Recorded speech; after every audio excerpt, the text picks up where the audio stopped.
sobriedade acorda-me do feitiço dos seus lábios de mel, dos seus olhos, dessa boca que me traz como louco e que por se fosse pouco se adjudica o meu querer.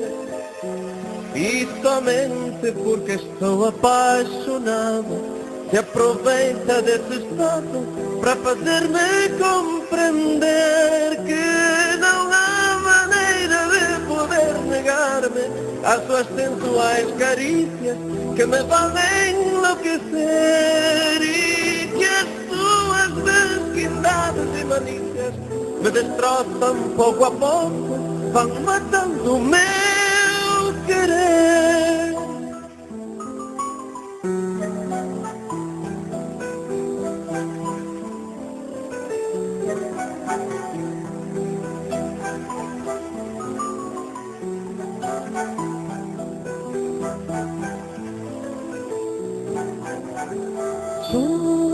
Sobriedade, dá-me claridade, mas se a minha vida vai ser tão ingrata que não encontro maneira de aliviar a solidão, é melhor então seguir apaixonado e seguir então sonhando e entregar meu coração.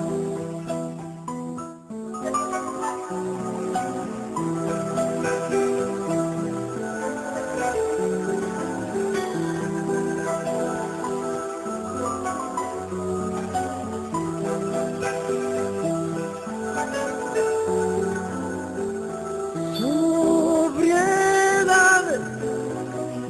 dá-me a claridade, mas se a minha vida vai ser tão ingrata que não encontro maneira de aliviar a solidão, é melhor seguir então apaixonado, seguir então sonhando e entregar meu corpo.